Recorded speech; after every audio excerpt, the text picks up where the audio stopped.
Hey folks, today we're talking about one of the oldest jars in my collection. Welcome back to Little Acre Farm. If you've been here before, you know that one of my favorite things to do besides gardening is canning and preserving food, but I also collect antique and vintage mason jars. So today I'm going to show you one of the oldest jars in my collection that I am so excited to own. This is a Mason's patent, November 30th, 1858.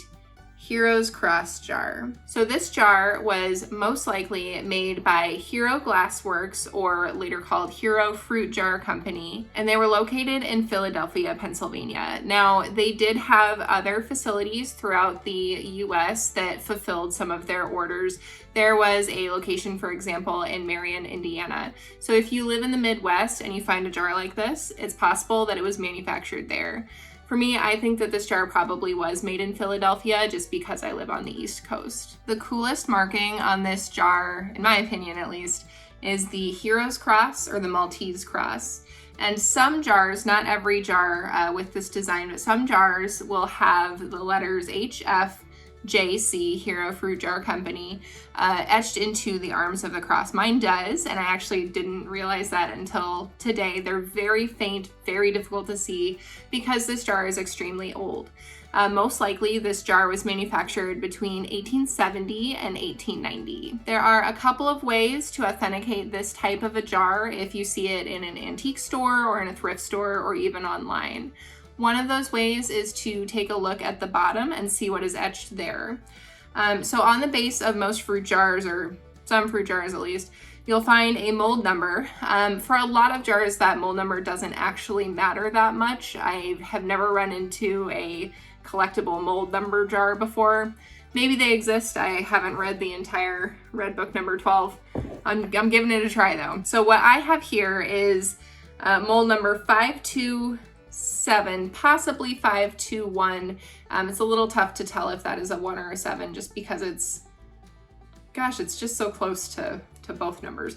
But it says patent November 26, 67. And that 67 is going to be an 1867 because this is an antique jar. So if you see that mark, you know that this is going to be a Hero Glassworks jar. Another way to authenticate the genuine age of this jar and other glass jars is to feel the rim. So this is part of why, or a reason why, I don't purchase my jars really online. I don't think ever, because when you are looking at an antique jar, being able to feel the rim and tell if it is ground down, so if it's very rough, can be a strong indicator of that jar's age. Now, obviously, grinding down glass is very easy to replicate, so you want to look for other markers as well. For this specific jar, it's going to be the etching you see on the front and the bottom, the ground lip, and then you can also look throughout the glass here to see if there are any bubbles. It can be hard to show you on camera, especially with clear glass and aqua glass like what this is, but sometimes you'll see jars with bubbles in them. Now that's a pretty big example. They aren't usually that big. Very large bubbles would cause manufacturing defects and probably would have cracked during use. Back when it was safe to use these for conventional canning. Typically, you will also see other smaller bubbles throughout the glass as well. If you do purchase your jars online, very frequently people will say thousands of bubbles or hundreds of bubbles and things like that to indicate that the jar is older.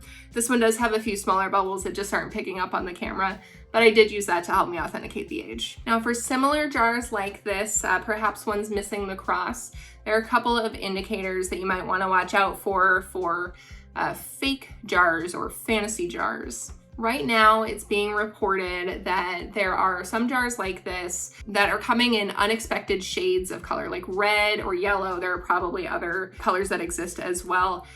Those just are not colors that were used during the antique era of jar making. So if you see those, they're probably fake and I would go ahead and pass them by. If you're just looking for a reproduction jar for something like decorating or storing spices or dry goods and things like that, that's totally fine. I have some newer jars that are not ball teal, but they're made to mimic that teal color that I use for dry goods storage.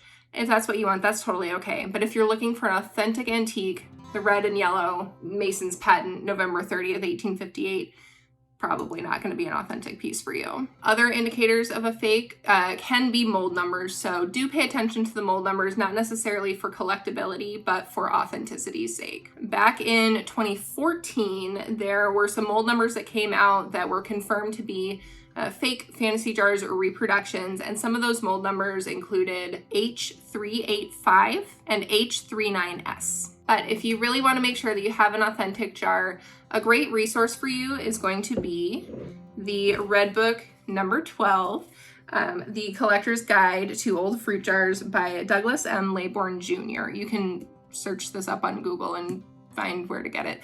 He actually signed this copy for me, which I think is possibly the sweetest thing ever. But if you are looking for this jar specifically and you want more information on it, you can turn to page 311, and this is going to be jar number 1939. So in the book, this is called the Mason's Cross Patent, November 30th, 1858 jar. And it tells you what to look for on the base, as well as that note on having a ground lip. It also tells you about the shape of the jar. This is called a shoulder seal, this kind of very subtle curve it has here. If you run your fingers along the curve and you feel that the glass is kind of indented or like wavy in a few spaces, that's another authentication tool you can use, because that indicates that the jar was most likely hand blown into the mold instead of poured or pressed into the mold, for example. Those little imperfections do indicate age before we had, standardized manufacturing methods to make every jar look the exact same. That unfortunately is very hard to show you on camera, so you do need to have a jar in person from that pre-1900s era really to be able to feel it. Some jars from the 1900s through the 1940s can have that feeling too, but I really haven't found that many that do.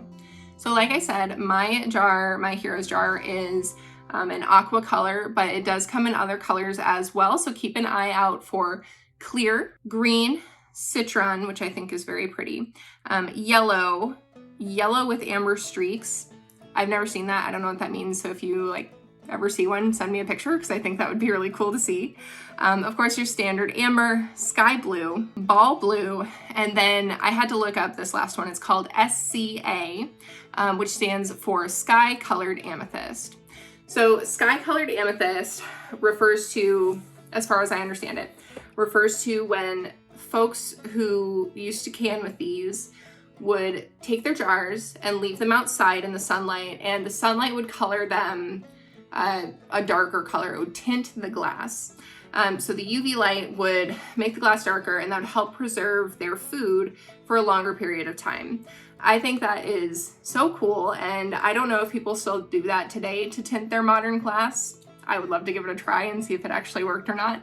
But the benefits of that is that darker glass, like your ambers, your purples, darker blues, those are going to keep light from going through, or some light at least, from going through the jar and potentially spoiling your food. So in addition to storing your canned goods, your home canned goods, in a cool, dark place to keep them from spoiling, you can tint the glass or use darker glass jars to keep that food good for a longer period of time. I think the innovation and ingenuity of the people who came before us is just so intriguing, and it's really stored in these stories that these jars tell us.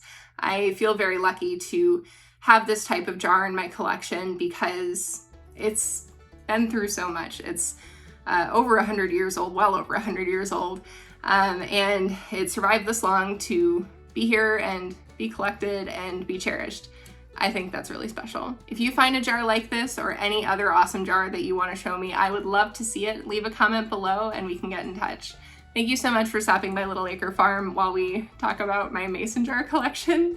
It was great to chat with you. I'll see you again soon. Thanks for stopping by and subscribing. Bye.